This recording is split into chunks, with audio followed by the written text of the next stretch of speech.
I'm Kenneth, a relationship coach and a psychotherapist. Don't go through a breakup alone. Click on the link in the description below to get a one-on-one coaching with me, or go to my website, askcraig.net.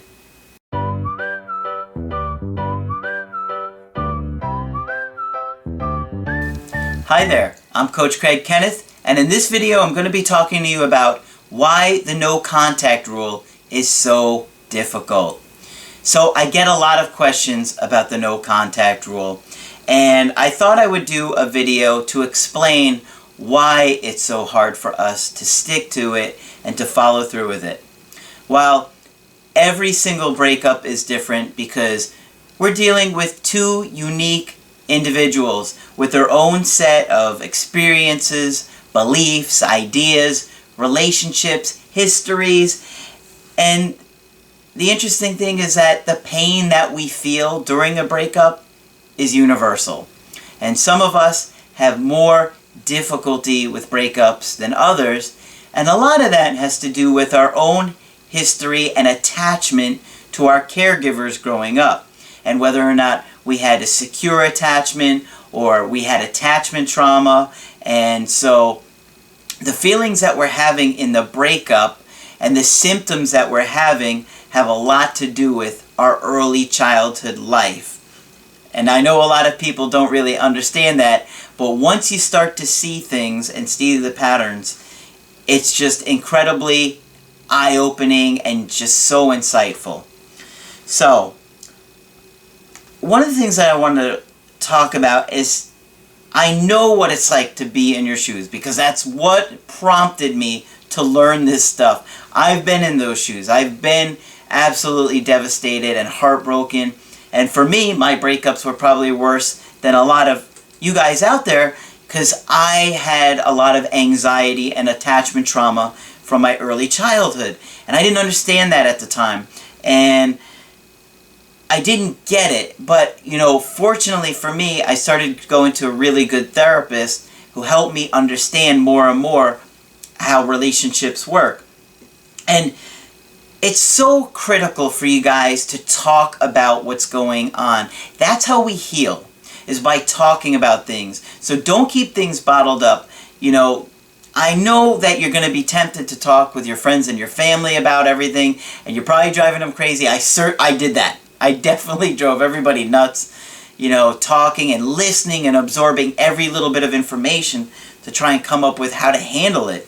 But just keep in mind that they have very good intentions, but they're going to give a lot of bad advice that could cost you repairing that relationship and fixing it, because very few people out there really know how relationships work and understanding romantic love. I mean, we're just not taught it, unfortunately. That should be one of the major classes we're taught in like middle school. So it would just help our lives tremendously to know this stuff, because we really have discovered the answers to love with a lot of the different stuff that I share with you guys. And breakups are included in that. So just be careful about, taking your loved one's advice. And I'm not saying that they don't love you or care about you, but they might inadvertently give you information that pushes your partner away. And I know in my experience, that definitely happened. So let me go ahead and start off with an email that I have here. This is a good email, and let me just go ahead and get into it. It's from Victoria, who says, "Hey Craig, amazing channel. My best friend and I are both going through breakups." Well, that's fun. "We both discovered your channel when we were looking up breakup advice online. I honestly thought you were just going to be this cute guy," well, thank you, "who had nothing but the same stuff as anyone else. After 2 videos, I was absolutely hooked. Your information on anxiety, attachment styles, and attachment trauma blew us away. You're really smart." Well, thank you. I've been called a lot worse than that.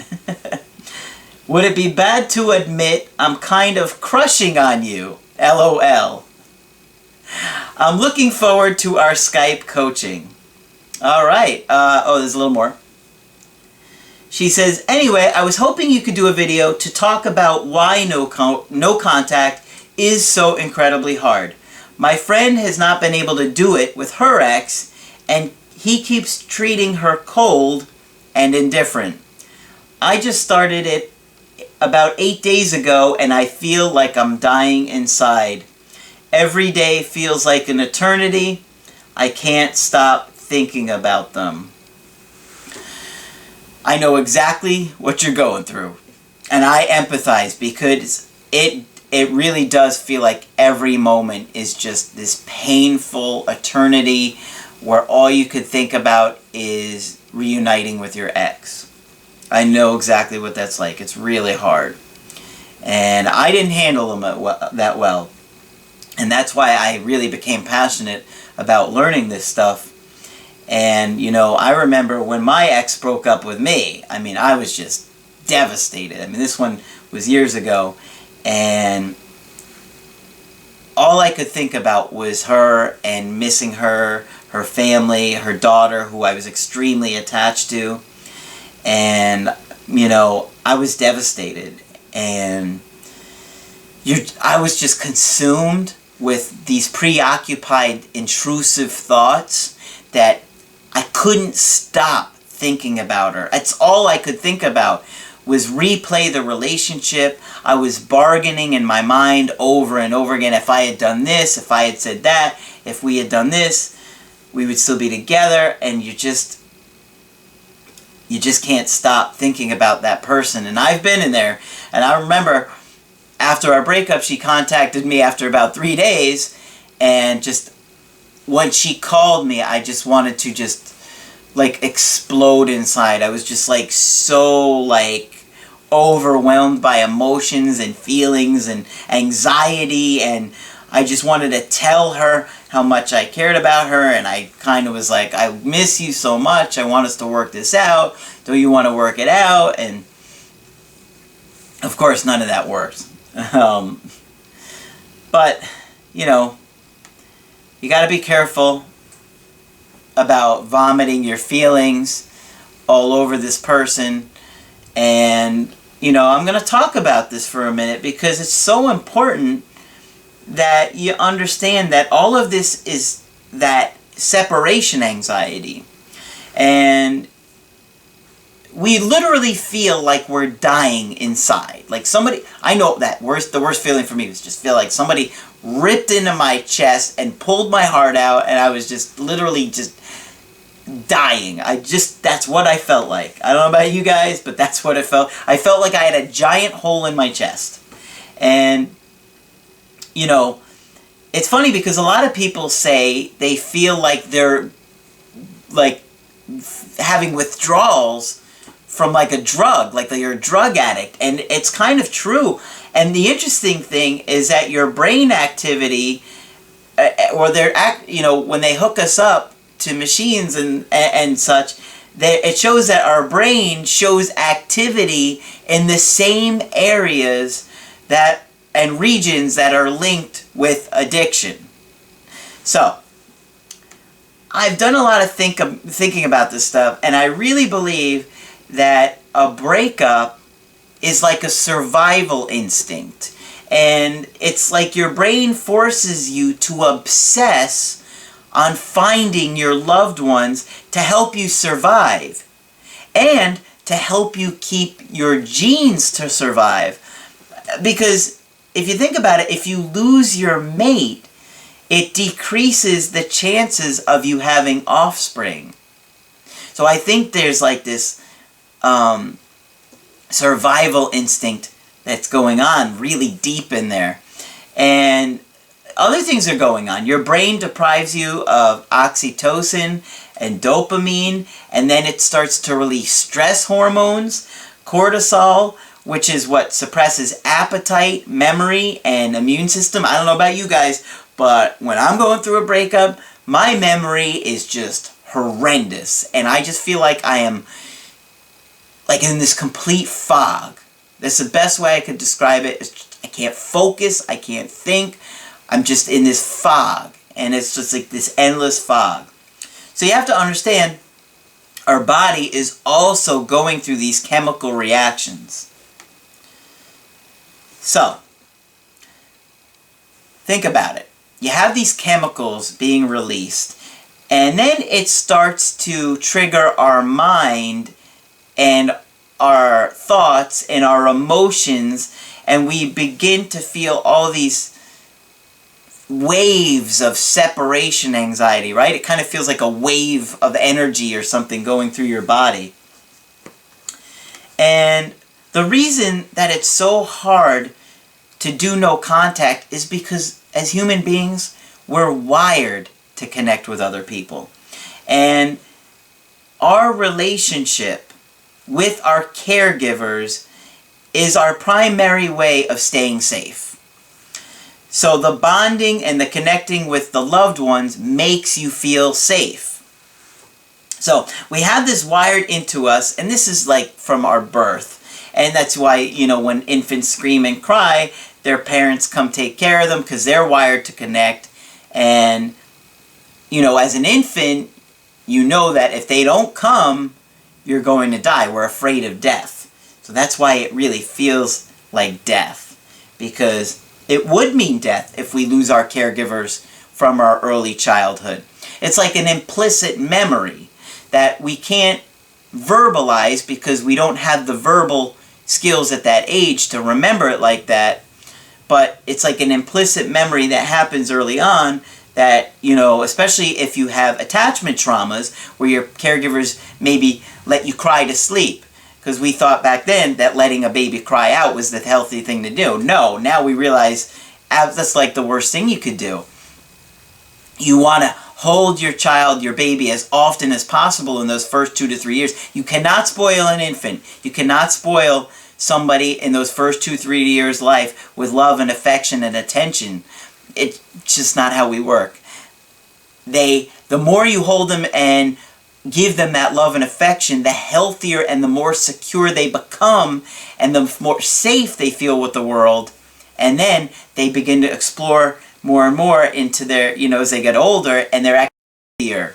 And there's tons of research to back that if you don't believe me. So, I got another email here that I kind of derailed there, but that's okay. It was good stuff. I got another email here. This one's from Ed, who says, "Hi, Craig. I'm having a really hard time doing no contact. You and everybody else, buddy. I'm afraid that if I don't contact my ex soon, I'm going to lose her. We have been together for 2 years, and she said she's unsure about how she feels about me. I'm only on day 4, and I don't think I can take this. I know my ex likes to go out on the weekends, and I'm afraid she's going to find someone new. I know there are a few guys that like her, and I don't want to lose her. I was thinking about texting her tomorrow and seeing if I could do something nice for her. I thought if I can text her before she goes out, she might think about me and not go after anyone else." I know. I've been in your shoes, and I could tell you that all of your stuff logically seems to be very reasonable. But if you do any of that stuff, you're just going to push her away even further. I know how difficult it is. You need to leave her alone and give her some space. And I can tell in your case that you have a lot of anxiety. So my guess is you've always had a lot of anxiety, and it's just being triggered by the breakup. So you've probably been fairly controlling or manipulative in the relationship, and you need to take an honest look at yourself. But my guess is that you've done a lot of things already to make her feel trapped. And your anxiety is going to try and make you do more things to reach for her, to pull her close, and make her feel even more trapped. So, the problem is more with what's going on with you than it really is about the ex. And I know it's hard to see that, but when your symptoms are so extreme that you are just obsessed and preoccupied and tons of things like depression, anxiety, you can't sleep, you can't eat, the worse your symptoms are, the more it tells me that you've had an attachment trauma and you have a lot of early issues from your early childhood. And you didn't feel unconditional love from your caregivers. You didn't feel secure. And you thought growing up, unconsciously, you believed that you had to do something to please them. And that's what you're trying to do with this girl, right? You're saying, if I do something, it'll make her happy and she'll love me again. So obviously you believed unconsciously as a child, if I do something to make my mom happy, she won't leave me. It's powerful stuff, but you have to take a real look at it. You can't buy someone's love, and that does not equal attraction. Like I said, I know logically you're thinking, if I do something nice for them, it's going to make them want me back. The grand gesture. Doesn't work. It never works. It works in the movie. Okay? But that's about it. Now, I'm glad you came to me because obviously you're going through a lot of emotions, and it's going to be so good if you signed up with a Skype so we can talk about things, so you feel so much better by talking about things. As far as getting her back, you need to understand that there's a lot of things going on here, and no contact is only part of it. You need to know what the problem is in your relationship. And in order to fix something, you need to know what the problem is. So you might be able to do no contact and cause their interest to come back, but if you haven't done the work on yourself, if you haven't really invested in figuring out what's going on within you and your own issues with anxiety, or, you know, maybe you have an avoidant attachment style, which I don't think you do, but some of you guys out there will have an avoidant attachment style. Most likely a lot of you will have an anxious attachment style.